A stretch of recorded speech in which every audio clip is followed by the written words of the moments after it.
Well, Yesterday he said incriminating stuff, and then it was yeah, recorded. yeah, you know, I mean, yeah, well, you know, what are you gonna do, right? I Hey, guess. Letty, how you doing? I'm doing good. How are you?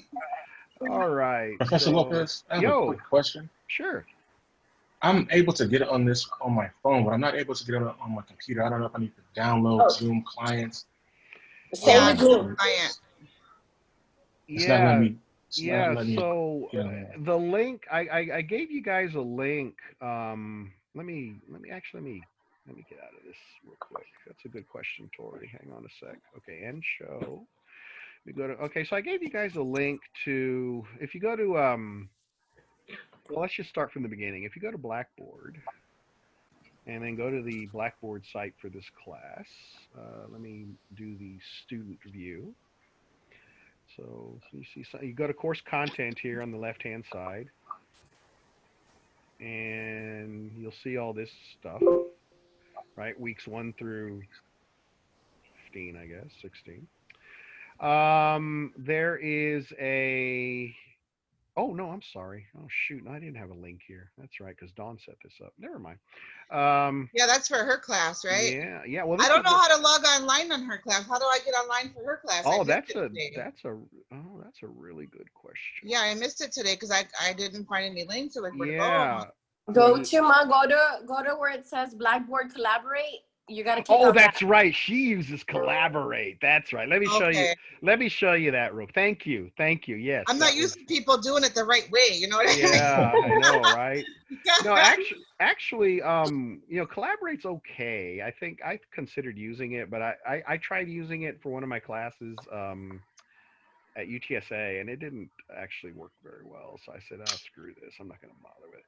So if you go to Blackboard Collaborate right here, this is how you Okay. get to her class. Okay. And you Thank know you. what? I should have done the same thing. You know, I wasn't thinking. I should have used Blackboard Collaborate also, just to reduce the confusion.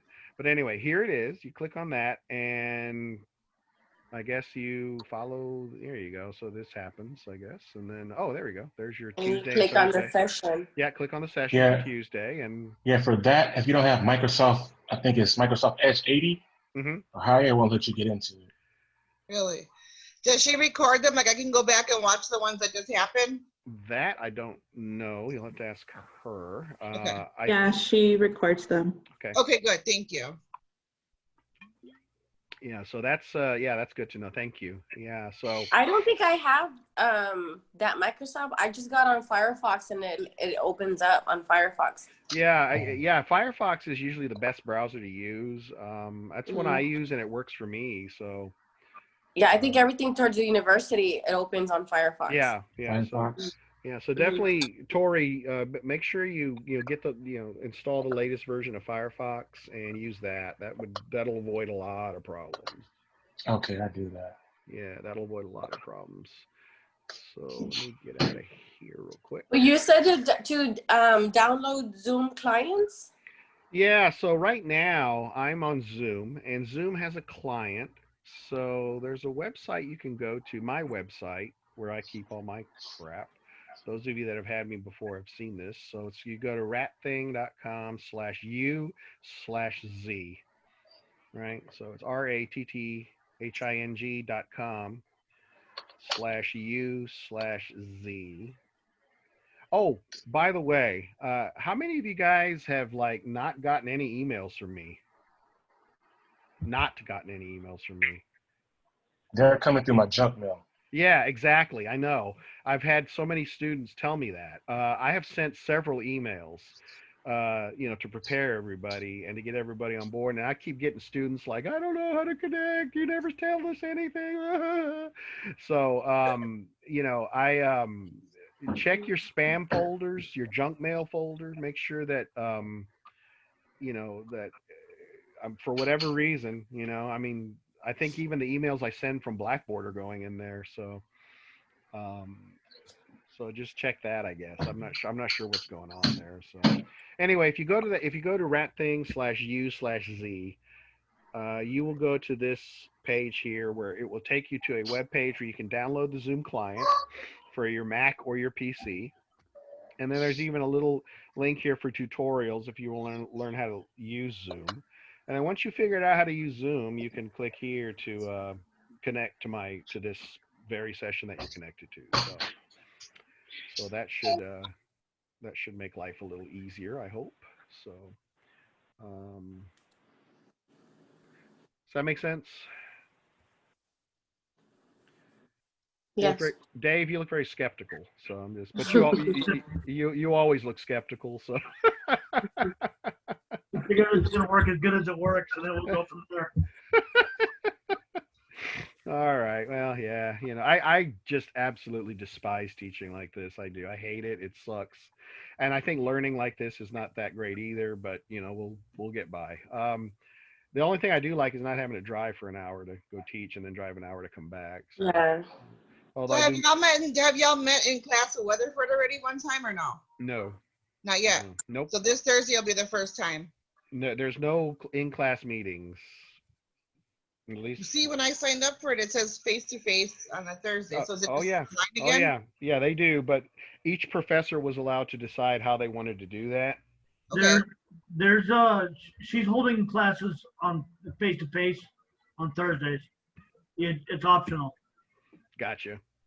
So she's probably going to set up her computer in there and then teach with the computer open, and then you can either tune in through Collaborate or you can show up face to face. Now, if the virus gets a little, if the pandemic subsides a bit, which I don't think it will, but if it does, I might decide to go over there and teach from Madla, the Madla building. Otherwise, I'm just going to be online the whole time. So. Okay, so we don't have to go to the class then. No. Okay, cool. Was that to log on again? Yes. Okay. Through Collaborate, apparently. So. Mute me. Yeah. I'm like mute me. Estoy en mi clase ahorita.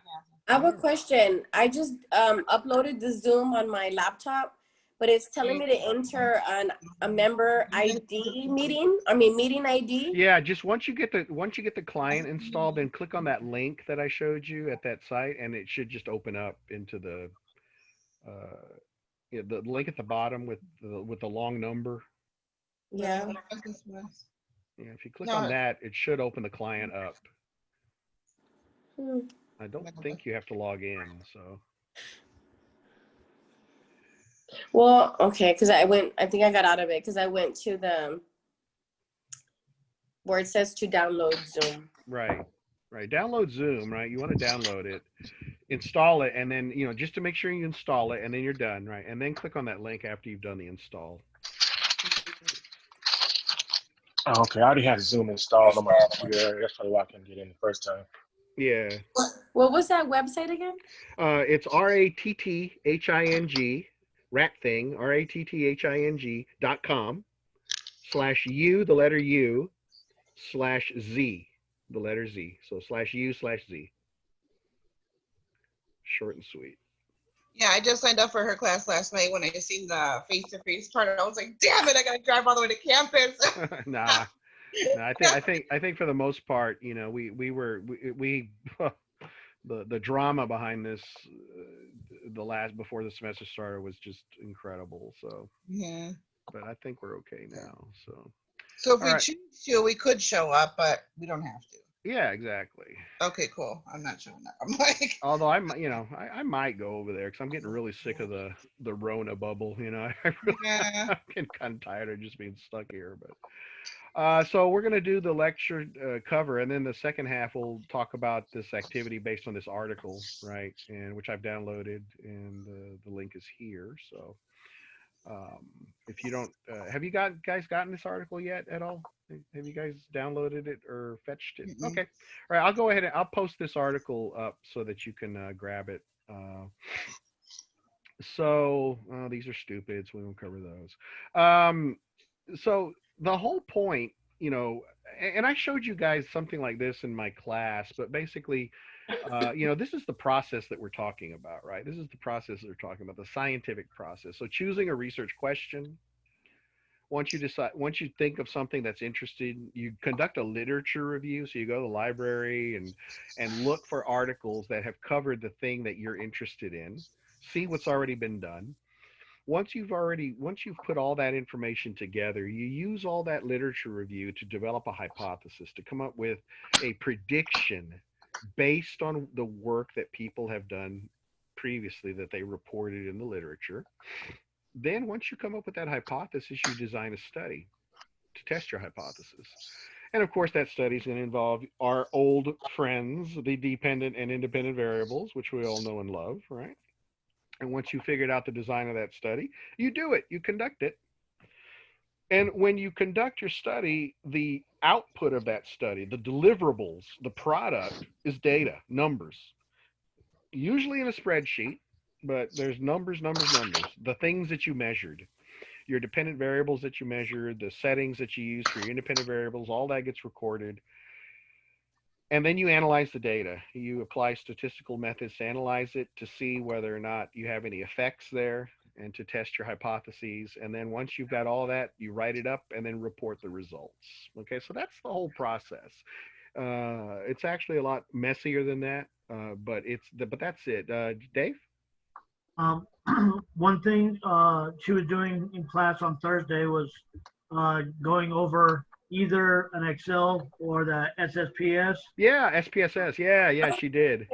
Yeah, she said we could use either one. The SSPS will only work there at the campus unless you want to buy it. Right. And she was going over it for a while, and then she said she was going to go ahead and leave that to you. Okay. I don't know if that got back to you or not, but yeah, it didn't, but well, it kind of did. I mean, I was told that I was going to be covering this stuff now, but yeah, later on when we start getting into analyzing data, yeah, I'm going to be the one that's going to be showing you what buttons to push. And for the most part, I'm going to stick with Excel only because Excel does everything that we need it to do. It's a lot easier to work with, and everybody has access to Excel. So I'm going to do that. If you want to use SPSS, there is a open source program called PSPP, which is just the inverse of SPSS. And I showed it. I think I introduced it in class. But there is PSPP. We introduced it, but we never got to use any of Yeah. that until COVID hit. And then Yeah, exactly. So there is PSPP, and I can show you how to use SPSS as well. I have SPSS on my computer. I can show that to you.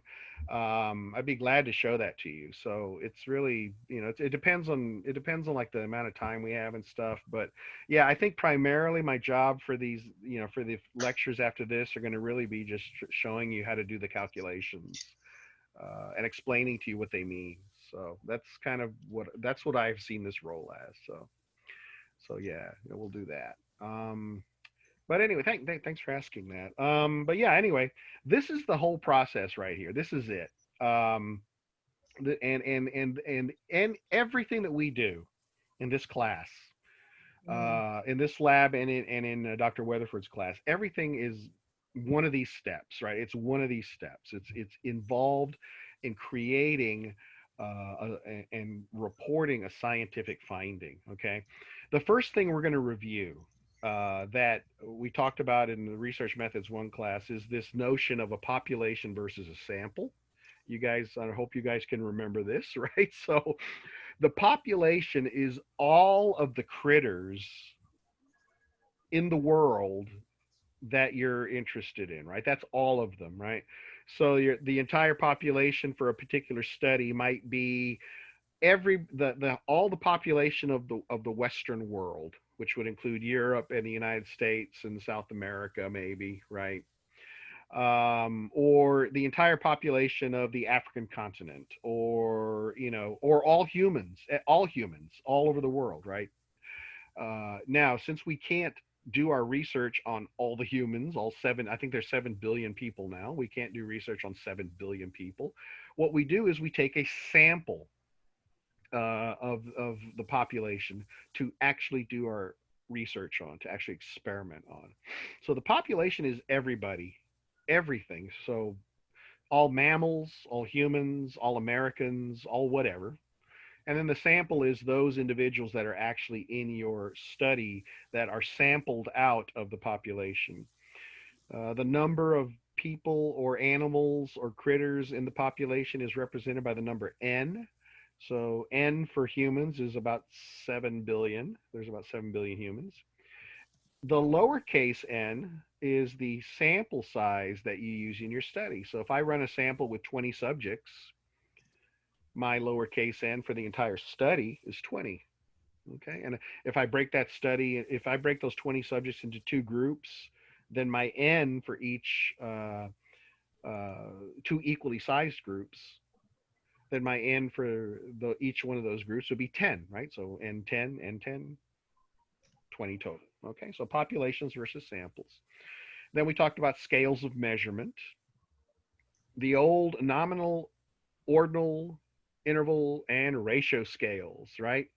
Going from the very simple nominal scale to the very complex ordinal scale, or a ratio scale, I should say. The way of this is actually kind of an interesting chart. I was looking at this afternoon, going, "Oh, this is kind of a neat way to teach it." But the way I usually look at the differences between these scales, nominal is the most basic scale, and basically you can think of nominal as just buckets where you put classify. You use it to classify things, right? So imagine that you're sorting apples, and you need to sort the apples into big apples, medium-sized apples, and small apples, right? So you got 3 buckets. You get an apple, it's a big one, you put it here. Medium-sized one, you put it in this bucket, this bucket. Imagine, for example, the classification of the races, right? White, Hispanic, Black, Asian, right? Those are 4 buckets that you can classify a person in, right?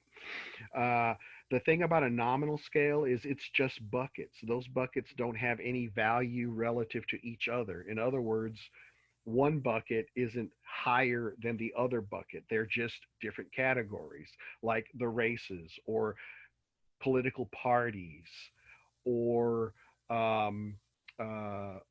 colors of an automobile. They're just classifications. It's all they are. That's what a nominal scale is. We use nominal scales in research all the time, right? But when I ask you what your gender is, when I ask you what your race is, when I ask you if I ask you what your political affiliation is, those are all nominal scales of measurement. Very simple, just buckets to classify. The next level up from a nominal is an ordinal scale. An ordinal scale has buckets to classify things, but the big difference is that those buckets have a value relative to each other. So one bucket is going to be higher than another bucket, and another bucket might be lower than another bucket. So you can arrange them in order, which is why it's called ordinal. You can arrange them in order from the lowest bucket to the highest bucket. So examples of an ordinal scale would be, for example, the classifications of people in high school or college, right? Freshman, sophomore, junior, senior, right? Those are 4 buckets that you classify people in, and one is higher than the other, which is higher than the other, which is higher than the other. Okay. Now, what I can't say with an ordinal is how much higher they are, right? All I can say is a sophomore is over a freshman, but beneath a junior and a senior, right? That's all I can say. I can't say by how much. I can't say that, a sophomore is worth 3 freshmen, or something like that, right? I can't say that. All I can say is this bucket comes before this bucket and it comes after this bucket, okay? And again, we use those all the time in research to classify things like, for example, your position in your course, in the school, military ranks, right? Going all the way from E nothing to E9, O nothing, or O1 to O, however high the O's go. That's just a classification, right? It's just a rank ordering hierarchy. Next, we have an interval scale. Okay, with an interval scale, we got buckets. They have an order. Okay, but we have the added value of being able to say how far away they are from each other. We can say that this bucket is 27 millibuckets away from this bucket, and this bucket is 57 buckets better than this bucket. Okay, there's a measurable interval that exists between the buckets, and that interval has a meaning, right? So these two buckets. Say again. Like weight or distance. Exactly, like weight or distance. Yeah. Weight and distance are more ratio, but there's but that they are like that. Like like weight, for example. So I weigh, I'm a fat son of a bitch, right? I weigh like 270 pounds, right? And Dave, he's a slim, sexy man. He weighs probably 200 pounds, I'm guessing, Dave, something like that. Go with that. Yeah. 220 maybe. Yeah. So we would say that Dave weighs less than Ray, and Ray weighs this many pounds more than Dave, right? That's an interval scale, right? So you can actually measure the distances. The ratio scale gives you all of that, right? So you got your buckets, they have an order, and you can measure the distance. But the thing about a ratio scale, the weird, odd thing about a ratio scale, first of all, the ratio scale and interval scale are almost identical. They're almost the same, with one critical difference. The ratio scale has a true zero. Okay, it has a true zero. Okay, so a good example of an interval scale would be IQ. Okay, IQ, right?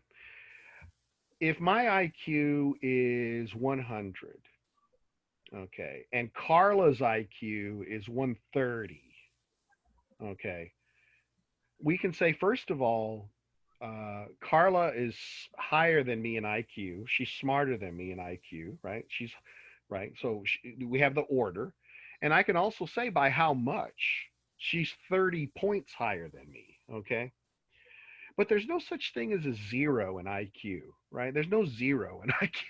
Once you get beneath about 70 or 60, IQ becomes pretty meaningless, right? Like, technically I could take an IQ test and put it in front of a plant, and I could say, okay, plant, take the test, and I'll come back in 2 hours. And if I come back in 2 hours, I'm going to give that plant a zero, right? Because he didn't put anything down. But does that mean anything? Of course not. It doesn't mean a damn thing, right? But a ratio scale has a true zero. So things like, for example, speed, right? How fast, the velocity that you're going relative to something else, right? So my speed relative to the ground right now is zero. I'm not moving relative to the ground, right? If I hop in my car and go buy a beer, my speed will be 45 miles an hour, whatever, right? However fast I'm going, right? But there's a true zero there. There's a zero that has a meaning, an actual true meaning. Okay, so those are the scales of measurement, right? These are the ones that we use. And the reason you have to know this is because depending on how you measure things, uh, whether you use a nominal, ordinal, interval, ratio, that's going to influence how you analyze it, right? That's going to influence the statistical test that you use.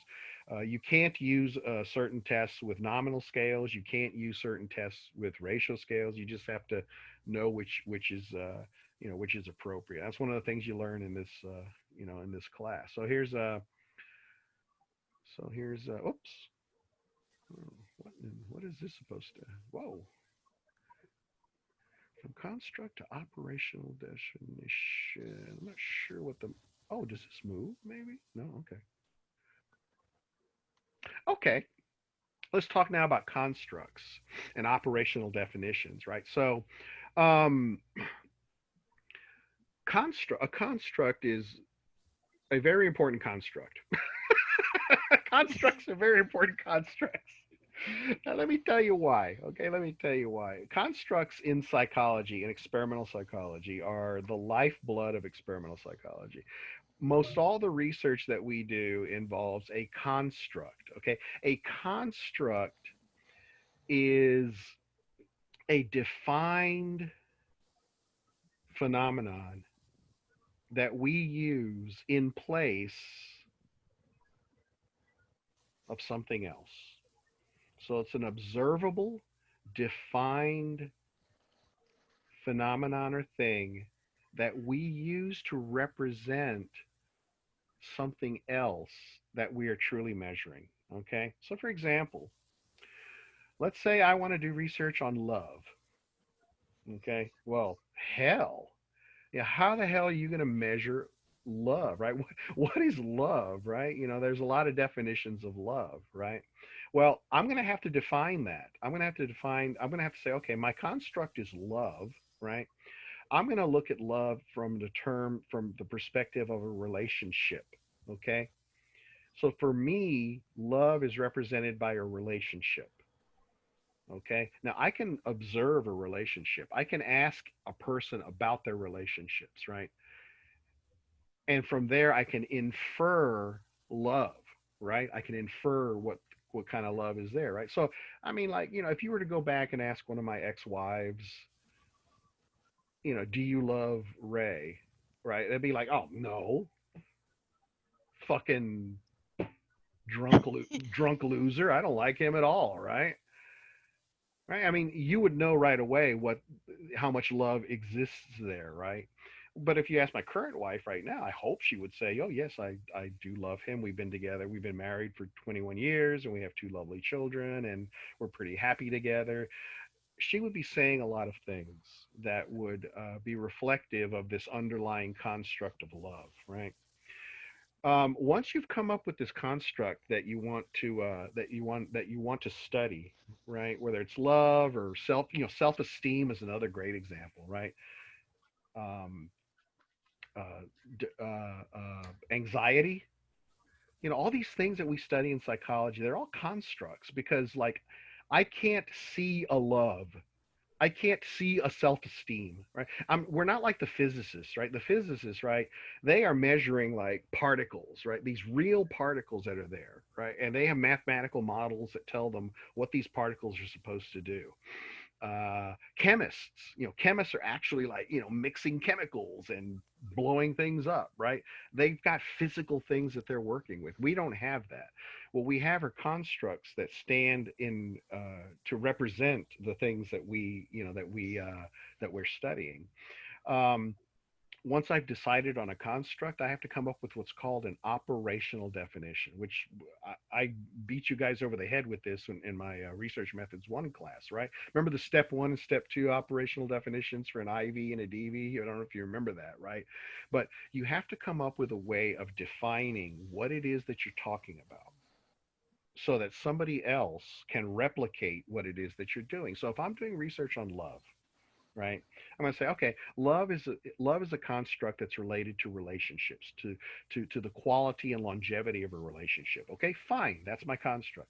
But what's my operational definition? Well, my operational definition of love is going to be the length of time that a couple is together, the amount of positive statements that are made in an interview about the other person in the couple, the number of times they have sex every month or week or whatever. I'm going to take all those measures and use those as my operational definition of love so that anybody else can go and take that definition and use it in their study to get the same types of measurements that I did. Okay. So constructs and operational definitions are like really, really important, right? Here's an example. Stress, right? Stress. Like, what the hell is stress? First of all, what's stressful for me may not be stressful for you, right? Um, think about how complicated it is to measure something like stress because it's not even the same from person to person. So we have this construct of stress, right? We have this construct. And we're going to say, okay, stress is the experience of some, aversive event in your life. Okay, an aversive event, meaning it's something that you would want to get away from if you could. Okay, that's what stress is. So my operational definition of stress is going to be how you respond to the social readjustment scale. Okay, so I'm going to give you this scale. It's on a paper, and I'm going to measure how stressed out you are based on your responses to this scale. And this scale is going to be looking at things like death of a spouse, change of work, Christmas, which causes stress in some people, change in recreation. I mean, right now is a great example. Our lives have been very changed for the past few months, not Dave's, but I guess. But Well, thinking about how difficult it is to get usable data for this, because it only these things that are listed, just this small list, only affects some of the people some of the time. Yeah, exactly. And I think one of the way this scale works is that it's gonna cover. If I recall correct, I haven't seen this in a long time, but it's a pretty big, long scale. I mean, it covers a bunch of different areas, right? So it tries to cover like everything for a lot of different people, right? So it's got some stuff for like kids graduating out of high school. It's got stuff for old guys like me that are like facing retirement, and kids in college and stuff. So it's got a little bit of everything. Um, but the point is, the take home message here is that we have this complex construct of stress, and the way we operationalize, the way we define what stress is a score that you obtain on these scales, right? Oh yeah, here's an example, right? So here's all these different things, right, um, that you would score, right? And basically it says, okay, how would you deal with these things, right? How stressful do you find all of these things? And you just add up your score and come up with a number, right?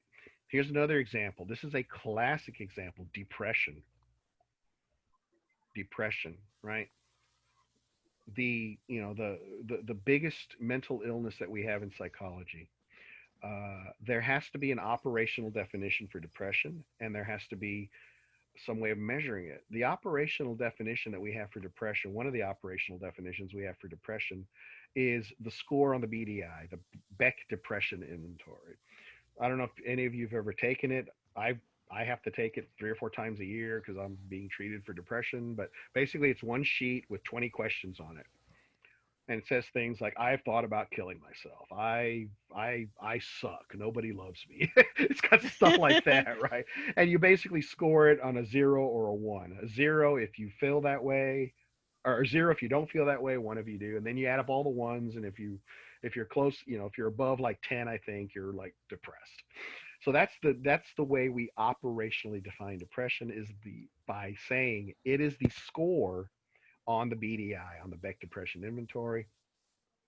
Um, and we say, after you've taken this test,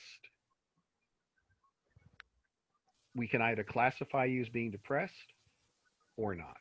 Okay. And that's our operational definition. Why do we need operational definitions? Why do we need that? Can't we just, back in the day, back in the 30s and 40s, when Freud was doing his thing, we didn't have each psychiatrist just kind of did their own thing. Yeah, replication and consistency. Yeah, because if my definition of depression is different from another doctor's, how are we ever going to arrive on a common understanding of what's causing the depression? We won't.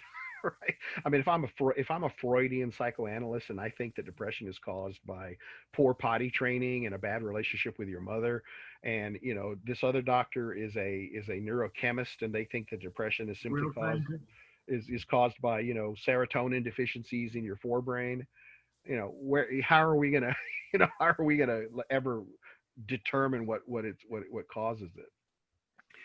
Once you've done your research, you're going to have data. Right. Once you've set up your research, you've done your operational definition. What time does this class end, by the way? 8 o'clock. At 8? 8:15. Sorry. 8:15. Okay. All right. So we got 30 minutes. Okay. Cool. Yeah. 8:15. Measures of central tendency. The first thing you want to do when you look at your data is to group it into common patterns so that you can see where the trends are, right? One of the simplest ways of looking at your data is by calculating the mode, and that just basically is the score that occurs the most in a group, right? So if we were to take everybody's ages here, I would guess that you know, we would probably hit a lot of, well, actually, we have a pretty wide variety of ages here. We'd probably have a lot of modes here. We'd probably have like, you know, but if there's like 2 or more people that are the same age, right? Like, let's say there's 2 or more people, let's say there's 3 people here that were 20 years old and everybody else is a different age. Well, the modal age for our group would be 20 because that's the score, the age that appears the most. Next up from the mode is the median, and that's basically where you take all the scores in your sample, whether it's a group or whatever. You take all the scores and you rank order them from the highest score to the lowest score, and then you take the middle one, the one in the middle, and that middle score is the median, right? That's the median score. It's the score that divides a list of scores into 2 equal halves. So if you have an odd number of scores, the median is going to be like right in the middle, right? So let's say you have 11 scores, right? So you're going to have 5 scores here, you're going to have 5 scores here, and then you're going to have 1 score in the middle, and that'll be your median, right? Whatever that score in the middle is. But if you have an even number of scores, right? Let's say you have 10 scores, you have 5 here and 5 here. Well, the median is going to be whatever number would appear in between the fourth and, or I guess fifth and sixth number, right? So if the fifth score was 70 and the sixth score was 71, then the median would be 70.5, right? It'd be the whatever's in the middle, right? Whatever happens to be in the middle. So that's the median. And then finally, the mean is the average. It's just the arithmetic average of all the scores. So you just take all the scores, add them together, get that number, and then divide by the number of scores you have. Okay. And the reason we have these different measures of central tendency is because each one serves a unique purpose. The mean takes into account all the data because you're adding all the numbers together and dividing by the number that you have. The median is not influenced by crazy outliers, right? So here's an example. Let's say we have the ages of everybody here, right? I take all the ages of everybody here and I calculate the mean, the average. And let's just say for the sake of argument that it's 30, okay? That it's 30, all right? Well, if I take the median, okay, so it's 30. And then let's say that I throw in my dad's age. Okay, my dad's 82 years old. Okay, he's 82, all right? Older than any of us, right? Well, what's that going to do to the mean? It's going to make it go up, right? It's going to increase the mean, right? Because I'm adding an 82 and then dividing by one more number, and it's going to make it go up. What will it do to the median? Maybe nothing, right? Because the median is just the middle score. If I add an 82 at the end, at the high level, or if I add a 1 million to the high level, it's not going to affect very much the rank ordering of those scores, right? So the mean is crazy influenced by outlier data, whereas the median stays pretty stable if you have a lot of outlier data. So that's one of the reasons we would use it. If you have a lot of crazy outlier data, you might want to use the median. If you don't have a lot of crazy outlier data, you might want to use the mean, right? Here's your formulas for calculating the mean. The mean of the population is represented by anybody remember what this symbol is, this Greek letter? It's kind of what cows say. Is it mu? Mu, yeah, mu, yeah. Yeah, mu. Not moo, but mu, right? Right. And then and mu is the mean of the population, right? And then the mean of the sample is, anybody remember how I used to say that? X bar. X bar, that's right, X bar. Yeah, so that's the mean of the sample. Now we can calculate this, right? Because you in your study, you're getting your sample, right? You're getting your sample, and you are calculating a mean, right? Now, can you ever calculate the mean of the population? No, you can't, right? You cannot calculate that mean. The best we can do the best we can do is estimate what this is. We can estimate what the population, and the way we estimate that is through using the mean, right? So we take the mean that we calculate from our sample, and that mean is an estimate of this mysterious, gigantic population mean. That's one important thing you need to remember, the relationship between these two, because that forms the whole basis of inferential statistics, is this inference of this number from this number, okay? Not only do we want to know where the dead center is, right, of the group, we also want to know how spread out they are from that dead center. And we use measures of variability for understanding how far away all the scores are from the measure of central tendency. So if you have a measure of central tendency that is the mode, in other words, a score that appears the most, you might want to use the range. The range is just the highest number minus the lowest number. That's it. That's the range. Easy peasy. Just like the mode to calculate is easy, the range is easy to calculate. The variance and standard deviation. Oops, I just fucked that up, didn't I?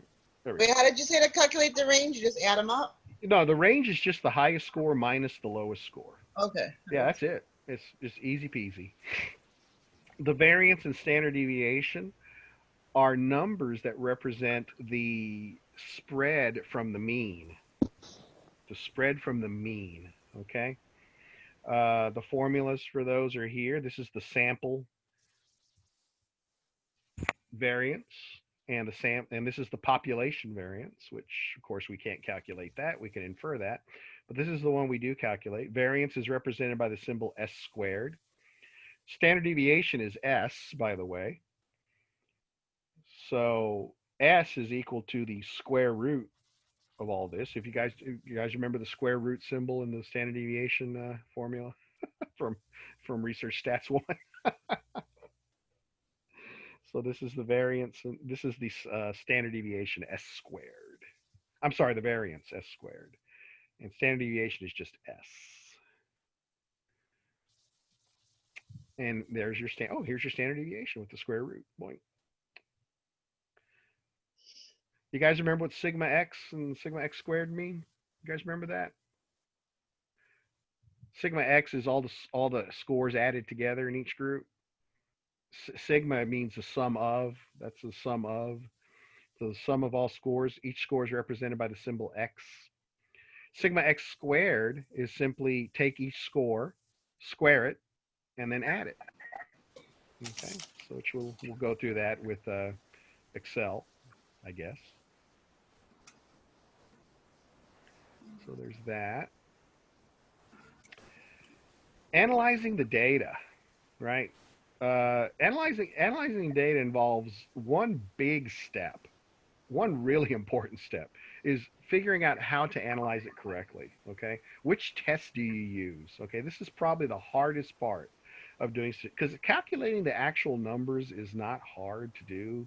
It's just math, but the deciding which test to use is like really not very easy. Once you've decided which test you want to use, you take the numbers and plug them into formulas and crank out an answer. Of course, nowadays you're going to be using a statistical package like SPSS or even Excel, which does all that. Let's see. The reason we analyze data is to test hypotheses, right? It's to do hypothesis testing. And the major hypotheses that we are interested in are the null hypothesis and the alternative hypothesis, if you guys remember those terms, right? Null hypothesis and alternative hypothesis.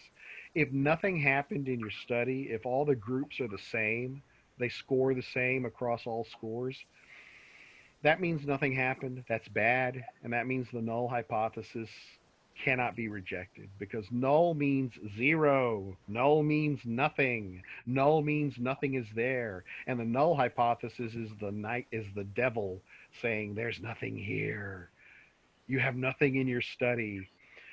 The alternative to the null hypothesis is the alternative hypothesis, and that's the one that says, yeah, I've got something. My score in this group is significantly different than this other score, and that's why we do hypothesis testing, to help us decide whether or not the null hypothesis is valid or invalid. That's the only reason. That's It's the one where you say you reject the null. exactly, reject or fail to reject. No, so Exactly. Yep. And what this slide here says, it's a dichotomous outcome. That means there's only two outcomes. It's either different or it's not. You either reject the null hypothesis and say, yep, I got a difference, or you fail to reject the null hypothesis and say, shit, I ain't got nothing. Okay. The other thing too that we look at when we're analyzing data is the size of the effect. How big of a difference did we get? How much of a how big how separated are the groups, right? Is there a huge difference, or is there just barely a small difference? In psychology, in social psychology, for example, one of the things that we study in social psychology, and I've used this as an example many times, is physical attractiveness, right? Being hot or not being hot, right? Being ugly or being hot. It turns out when we use physical attractiveness as either a dependent variable or an independent variable, those effect sizes are huge, right? I mean, there's no doubt that being hot is a good thing because, whatever you're measuring, right? The hot people are going to be like up here, and the ugly ass people are going to be down here somewhere. I mean, the effect sizes are huge, right? Contrast that with uh, um, there's a psychologist named Carol Dweck who came up with this notion of oh God, what is it called? It's oh geez, blanking on not positive thinking. posturing. Say again? Was it the one where they were posturing? No. It was the Growth mindset. yes, thank you. Growth mindset. Thank you. I was Okay. like blanking on that, right?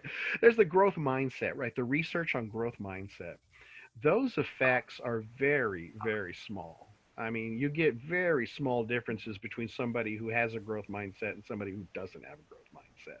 So And she's and, been and banking on this for years and years and years and years. yeah, exactly. And it's been and Carol Dweck, the person who came up with it, she's been criticized for this. She says, well, yeah, I mean, this stuff is sometimes that's what we get. We get small effect sizes. But the fact of the matter, it is a small effect, right? There's not that much differences between the two groups, and the variance with each group is very wide. Um, so there's that. The way we do hypothesis testing is we compare means. We say the average of this group compared with the average of this group. Okay. If there's no difference between the groups, that means the averages are almost the same. If there is a difference, that means the averages are very different from each other. And then we just test those relationships. We compare means with means, compare means with other means, and we look to see which means are different from other means. Okay. This is a table. Oh gosh, there's so many of these little tables. This is the table to help you decide what kind of test to pick. Okay. The choices here are a one sample t-test, which we did in Research Stats 1, a paired sample t-test where you have two samples that are related to each other, an independent t-test where you have two samples that are not related to each other, a correlation, Pearson R, an analysis of variance, which I think you're going to learn about in this class, and we're going to calculate, a chi-square test for nominal or ordinal data, and then finally a regression test to see if you can make predictions based on a correlation.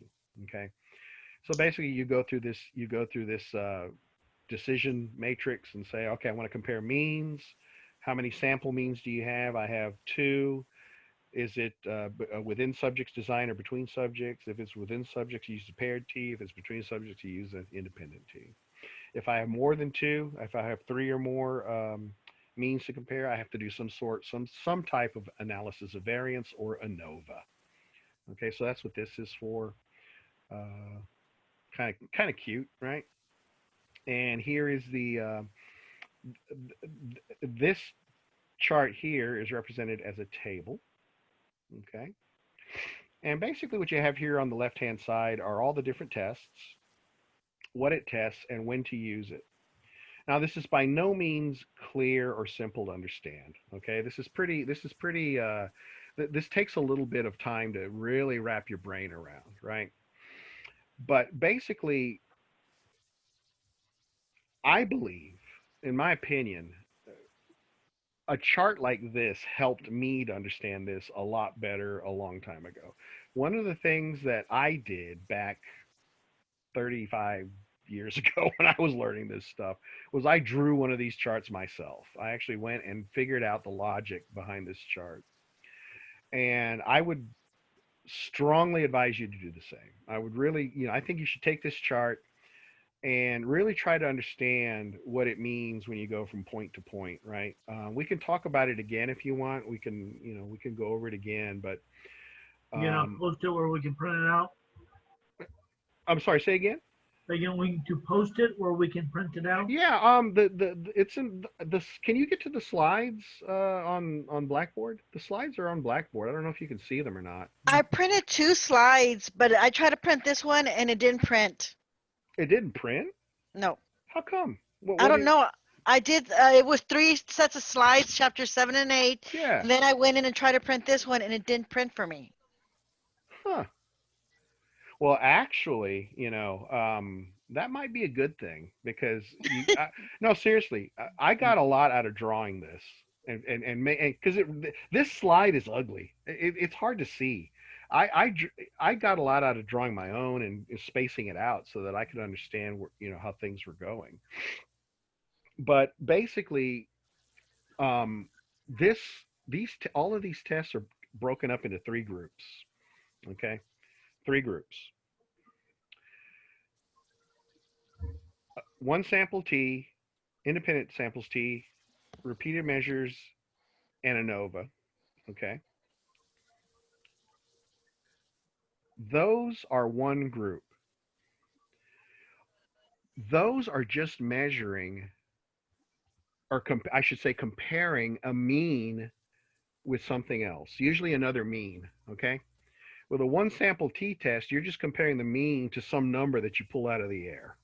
Okay, we did that in Research Stats 1, right? It's just some number you pull out of the air. You have an average, right? With the independent sample T and the repeated measures T, both those are almost the same. You're just comparing 2 means with each other, okay? The only difference between these 2, the independent samples T is the average, this average that you're comparing, you got from 1 group, and this other average, my hand keeps disappearing, this other average, there you go, this other average that you're comparing, you got from a 2nd group, okay? So you take the average from the 1st group and the 2nd group, and if you want to see if they're the same or different, you use an independent sample T. The repeated measures T is almost the same, except the average, the first average you got from 1 group, and then you did something to that group, and then you got another average from that group.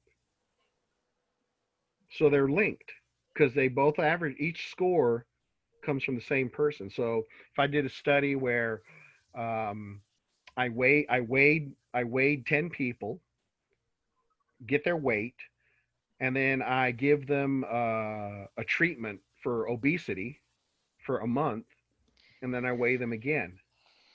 That's called a repeated measure because I'm repeating the measure on the same person. Okay, so if I have a repeated measure, I use the special instance of a t-test, repeated measure. Again, I'm just comparing means, but they're repeated. An ANOVA stands for analysis of variance. And ANOVA is for when you have more than 2 means, because a t-test can only handle 2 means. It can only handle 2. That's it. Whether it's an independent or a dependent.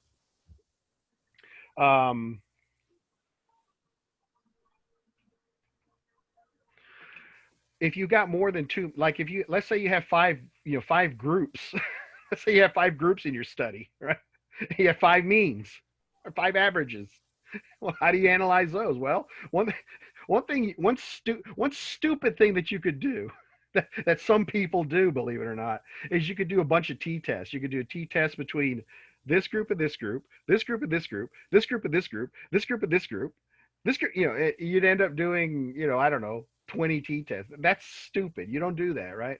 Instead of doing 20 t-tests to compare those 5 groups, you do one ANOVA, and that one ANOVA will tell you if there's any differences between those 5 groups. Okay, so the t-tests, all the t-tests and the ANOVA are measuring means. That's it. Okay, so that's the first group. Just a quick question. Sure.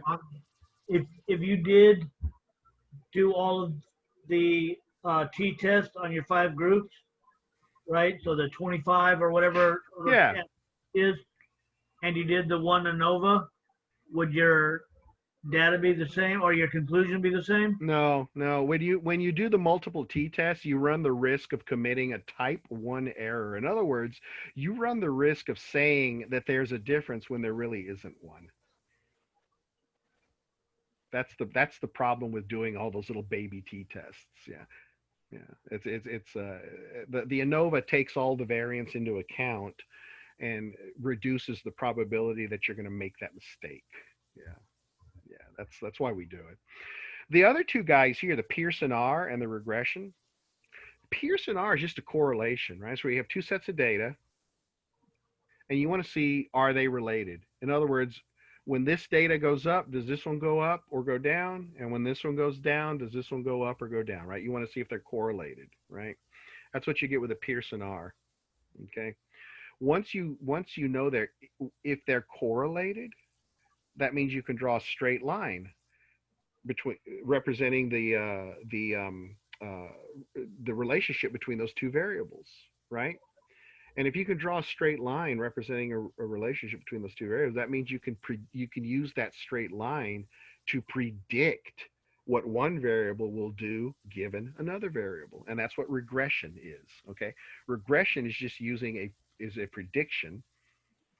Pearson is just establishing the relationship, okay, between 2 sets of data. Okay, so those 2 guys go together, right? Those 2 guys go together. The Pearson R is used to see if there's a relationship between 2 sets of data. If there is a relationship between those 2 sets of data, the regression test is then used to predict what one value in that data would be given another value. Okay, so for example, what's one thing that's very highly correlated is the amount of time you spend studying per week and your GPA. Okay, if if you're somebody who spends 60 hours a week just studying for all your tests and all your classes, right? That 60 hours is a high number. You're going to have a high GPA. If you spend 0 hours per week studying, you're probably going to have a low GPA, right? So the Pearson R value for that relationship is going to be a pretty high number, close to 1. It's going to be like 0.9. The highest, the most perfect positive correlation you can have is a 1. It's a perfect correlation. Once you've established that correlation between GPA and hours studying, then I can ask somebody. I can say, okay, Dave, how many hours a week do you spend studying? Dave will say 10. I can say, okay, well, based on my study that I did, I can infer that with your 10 hours of study, your GPA is going to be 2, or whatever it is, right? So that's how I can first establish the correlation, the relationship. Once I have, if I do have a correlation, if I do have a relationship, then I can use that relationship to then, in regression, I can use that relationship to make a prediction. Okay. So that's a second group. Pearson and regression go together, like beer and pizza. They go together like that, right? The third group is not on this chart, which kind of pisses me off, but go back here. And it is the chi-square. And is that the only one? I thought there was another one here. Okay, chi-square is by itself. Okay, that's cool. Chi-square is when you have data that is nominal or ordinal. Okay. ANOVAs,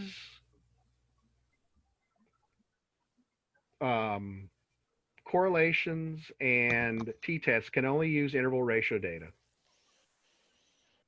But if you only have nominal data like Republican versus Democrat, male versus female, things like that, you have to use what's called a chi-square test. Chi-square is a statistic that tells you if your number in the buckets is different from some expected number. So let's say, for example, I do a survey here in my part of San Antonio, and I have 3 buckets. I have Republican, Democrat, and other, right? Other party. And I say, okay, I'm going to go and ask 100 people, where they're at. Based on the entire city of San Antonio, let's say that it's, 50% Republican, 40% Democrat, and 10% other. Okay.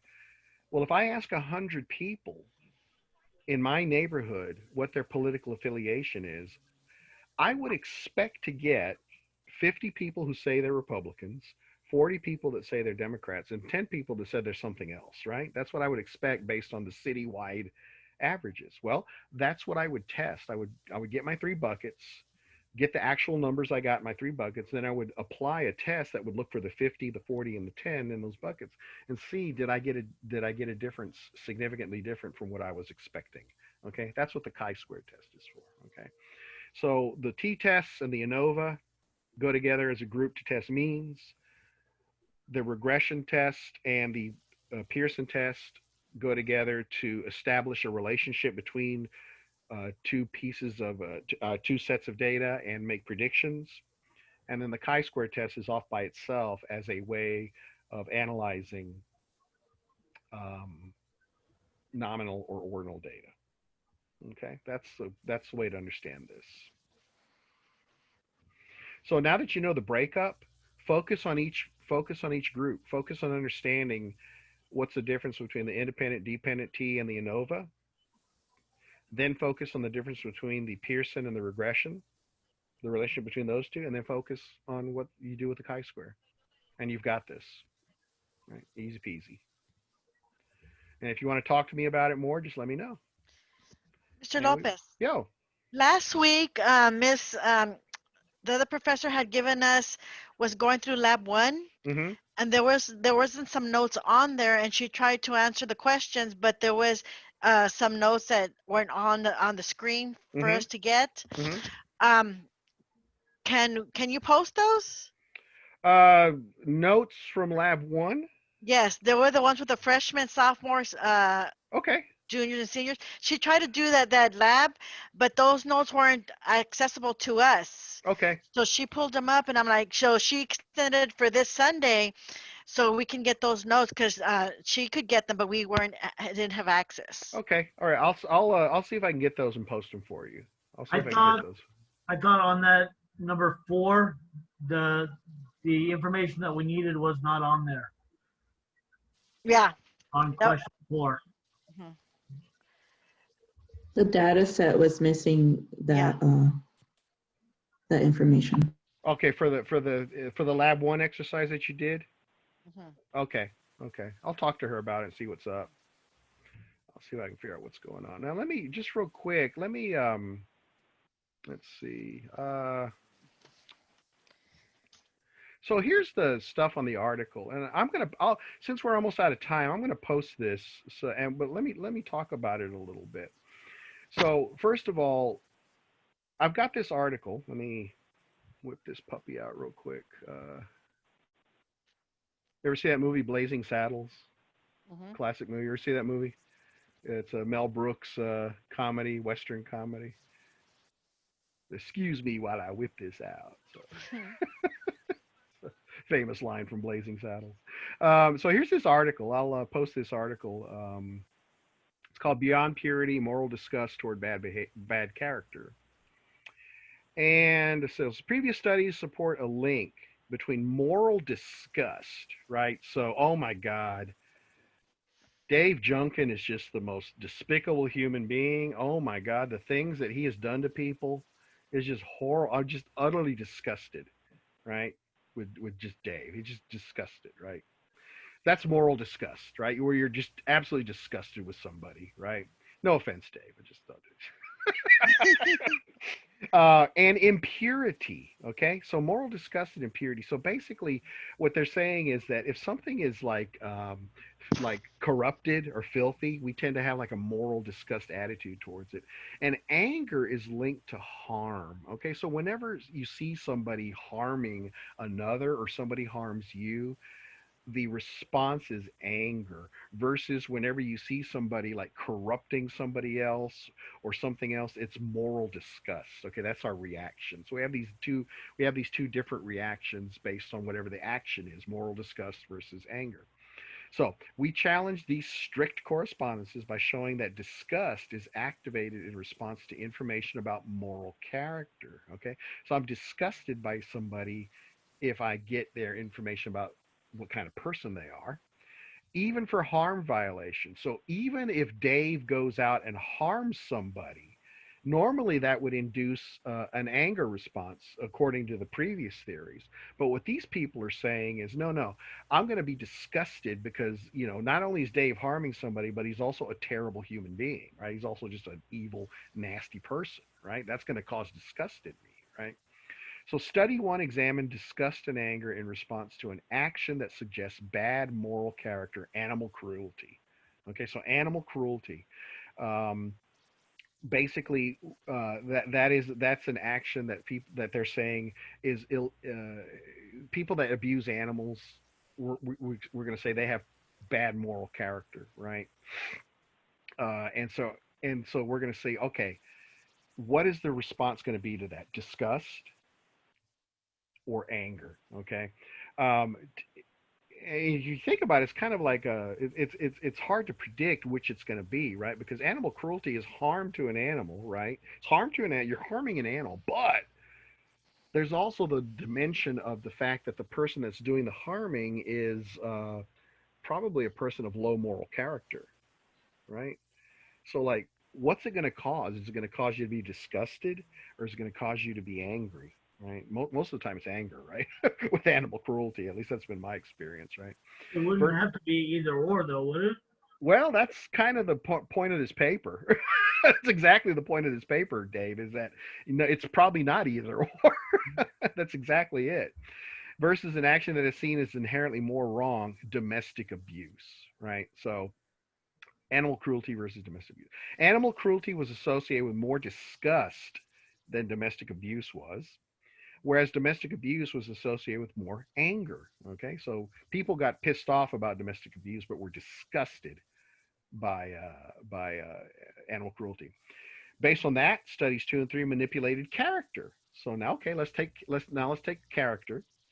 And character is, what somebody is, right? Their virtues and vices that they have, right? So studies 2 and 3 manipulated character by varying the agent's desire to cause harm.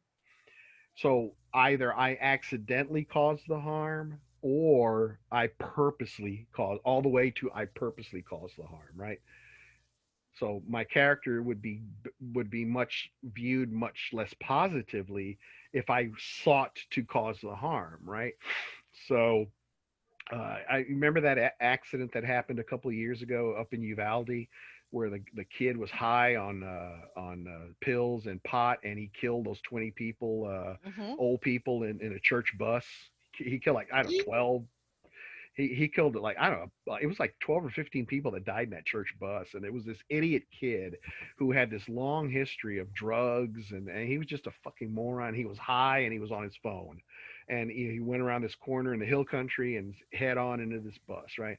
And the disgust, the level of contempt that people had for that kid in Uvalde was just unbelievable, right? So studies 2 and 3 manipulated the character by varying the agent's desire to cause harm, and also vary the action's harmful consequences. So we're going to vary how much the person wanted to cause harm and how much harm they caused, right? So maybe I wanted to cause a lot of harm, but I just spit in somebody's coffee, versus I didn't want to cause too much harm, but I killed 12 people in a church bus, right? Something like that. Um, the desire to harm predicted only disgust, whereas consequences were more closely related to anger. So if I know you want to harm somebody, I'm disgusted. But if I see that if you're an okay person but you accidentally do something bad, I'm going to get angry about it. Taken together, these results indicate that disgust arises in response to evidence of bad moral character, not just to impurity. Okay. So you're going to take that paper and go through it. There's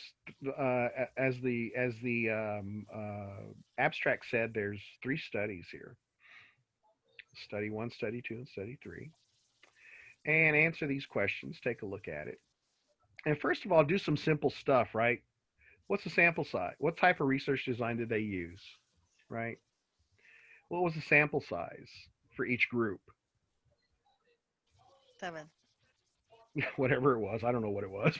I don't remember, I should say. But what independent variables? Right? What did they manipulate? Right? We saw what specifically did they manipulate? What were the operational definitions for the independent variables? What did they measure? Right? What were the construct? One of the constructs that they were measuring was disgust. Okay, it's disgust. First of all, what's the definition of disgust, which they will say in the paper, and then what was the operational definition of disgust? How did they assess disgustment? Right? How did they assess that? Right? What did they do? How did they measure it? Look at the statistical analysis that they used. Was it appropriate? Try to understand why they use that statistical analysis. In the study, list 3 things that are held constant. There's already some that were given to you in the paper, in the abstract. Right? If you look at the abstract, they said that desire to harm predicted only disgust, controlling for anger, meaning they held anger constant. Similarly, consequences were more closely related to anger, controlling for disgust, when you hold disgust constant, right? So look and see the things that they varied, the things that they held constant. List any contrast across the group. So what was different among the groups, right? Obviously, the independent variables were, right? The things that we're manipulating, but what else was different? And what are some ethical concerns about doing this study the way they did? What are some ethical concerns, right? Say again? I said I could go crazy on that because just the whole study looks like it's terribly, terribly not too small, right? Because the people that are being asked to do this, what's their backgrounds and how diverse is it? And how do you judge that? What I think is disgusting, you may like. Well, I tell you what, that relates directly to construct and operational definition, right? Because one of the things you're trying to do when you're coming up with your constructs and your operational definitions you're trying to control for that. You're trying to deal for the fact that, well, yeah, people are different, right? And I have to somehow deal with that and control with that. So your job as a researcher or as a critic, your job is to look at that paper and say, did they do that? Did they take that into account? The fact that people are going to be very different based on their past experiences. I mean, I don't know. Maybe. Well, one thing that might help is at the very beginning of this paper, there is a corrigendum, which is one of my favorite words, by the way. Corrigendum. I love saying that word. I don't get enough chance to say that word enough. But corrigendum. This probably isn't even relative. You just wanted to say it. Yeah, just corrigendum. It's actually in front of this article. And a corrigendum is a correction to the paper. Basically, they're saying, oh, okay, we fucked up, or somebody said we fucked up, or somebody thought we fucked up, and here's the correction to the paper. There's a lot of responses to fucked up papers. The worst one, of course, is the paper getting pulled, right? Getting retracted. That happens a lot. But then there's this one, which is a corrigendum. And basically all this is just says, okay, well, we need to make some clarifications. And this corrigendum here is really based on the analysis, the way they analyze the data. So, which apparently was a bit questionable. which actually, yeah, was quite. I'm not saying apparently it was questionable, but take a look at the corrigan after you look at the paper. Take a look at that and see if you can figure out why somebody had a problem with the way the data were analyzed based on what you're seeing here in this corrigendum. Okay. But you're not going to get graded on this. The exercises that we're going to do from this point on, you are going to get graded on. But this one is just really for you to practice really tearing a paper apart. One of the big things that we do as a fundamental part of the job of experimental psychology is critiquing papers. That's just what we do. I mean, it's just one of the things that we do. You can't get away from it. And graduate school is almost entirely, I mean, it's a little bit of a stretch, but it's almost entirely just critiquing research. That's what we do. So I will post these, the paper, so that you can get, I guess you don't have access to it, right? You don't have the paper? No. Yeah. It's on course content. Yeah, it's in Blackboard, but I think you guys can see it. Let me see if you guys can see it real quick. You should be able to. So let's go to Psych and Research Stats, and then we're over time here, so we'll wrap it up here. So if we go to, let me make it student view first. Just use it as flex time for next class. Yeah. So let's go to course content in Blackboard. And then we're at week 2. This is week 2, by the way, I think. So yeah, there's the PowerPoint. Well, there's a publisher PowerPoint. Oh, there it is right there. Bang. And review and article activity. So I think if you click on that, let's see what happens when you click on that. So that is that's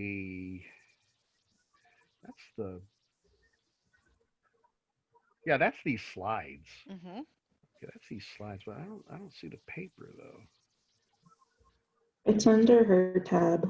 If you go to the lecture one. Are you on this? Okay. Oh, okay. Yeah. All right. So course content.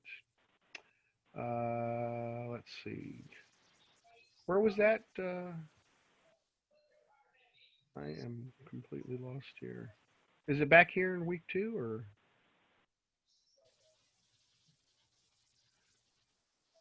There's a video. Where was it? Who said that? Was that Carla? It'll be there. Yeah, because I mean, I have it. I mean, all right. Let me see if I can make it appear. Okay, let me exit. If not, it might be in the announcements. I don't remember. Maybe it was announcements. Yeah, hang on a sec. Let me go to my. Is that a 32-minute video? Yeah, I think that's the Dr. Weatherford actually. I think. So here's the announcements, weekly Okay, so that was a weekly announcement that we got. Yeah, here it is right here. Yeah, it's in that weekly announcement that we got. You click on that link right there, and it will take you right to the paper. The weekly. So what was that under on the sidebar? It was under the announcements. If you go to announcements here, let's go. Let me turn the student preview on again so we can look at it like a student. If you go to announcements here, there it is. And thank you, Carla. Yeah, right there. And I got this in my email, by the way. So it's probably in your email too. So, because I got this, here's what I got in my email. So right there. And so click on that link and you should be able to get to that paper. Okay. So take a look at that paper.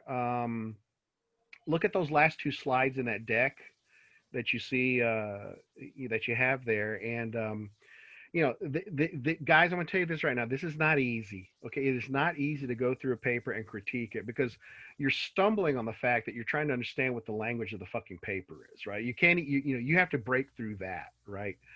Do it slowly. Okay, do it slowly. Don't be frustrated. Okay. Literally take this paper and go section by section and try to understand each section. Okay. I would strongly advise you to have your Google, and Webster's on site. So in case you hit a word that you don't recognize, you can Google it. If you see a concept you don't recognize, Google it. But just, one of the things we're trying to teach you is this art of going through a paper and critiquing it. And those questions that are at the end of those two slides, those are like questions that we always ask about papers. Those are the fundamental questions, right? What were the differences? What were the IVs? What were the DVs? You know, blah blah blah blah blah. And just go through the paper. You know, try to make sense of it. Um, you know, just try to understand why they did each study. You know, the part that you can probably ignore a little bit are the results sections. I mean, that's where the data gets analyzed, though. So, you know, it's a little tough. But the results sections are like the most difficult to read because it's just all numbers and, you know, just they're hard. Dr. Lopez? Yeah. Dr. Lopez, it's Tremaine. I'm sorry. I have Oh, a hi, quick Tremaine. question. Hey there. So you're talking about chapters 7 and 8, but a bunch of this group just left Dr. Weatherford's class, and she told us to read chapter 9. Yeah, that's what you need to read. That's what we're going to cover next time. So it's going to be a Right, chapter ahead. Right, Yeah, exactly. So we should be reading chapter 9, not 7 and 8. We already read that. Yeah, chapter 7. My job is mop up crew. I come after the fact. Oh, okay.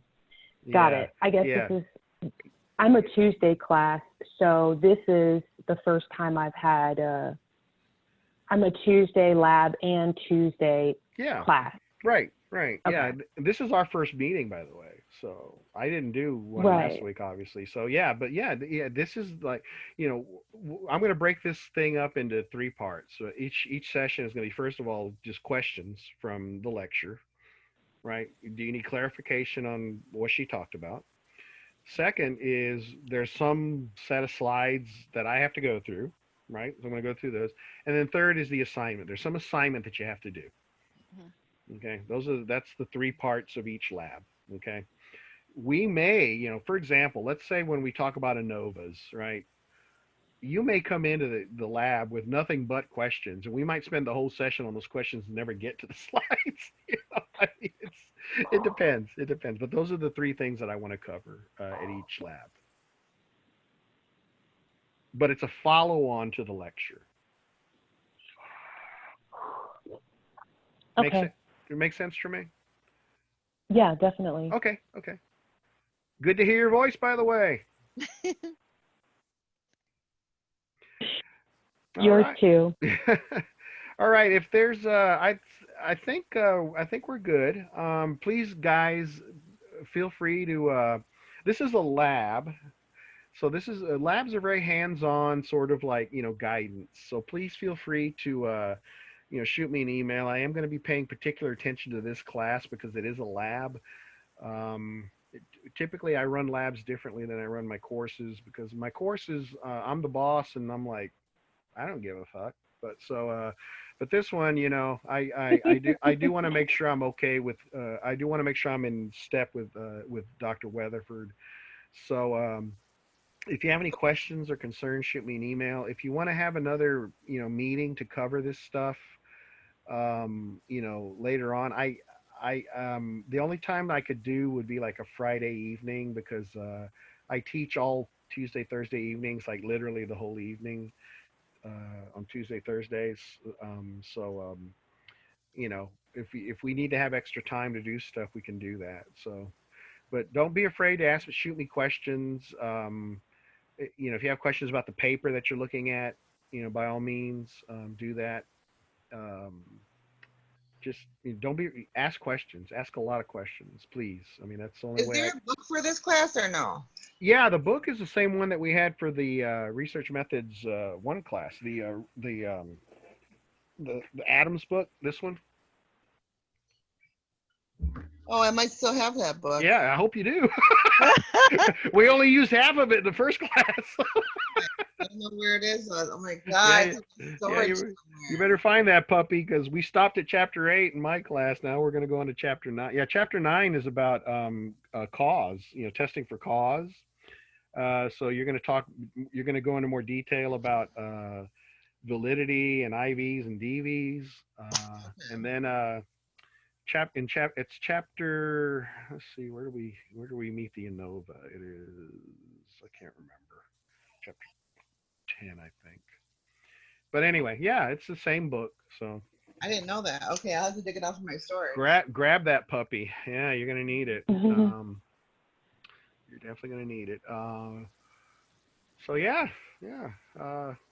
You know, again, these labs go better if I get feedback and questions from you guys. So it's not a lecture. It's not really meant to be a lecture so much as a lab.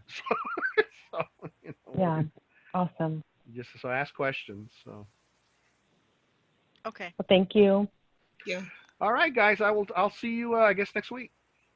Thank you. Take care. Okay. Bye bye. Have a good week. Bye. You too. Take care. Bye. Bye. See you tomorrow.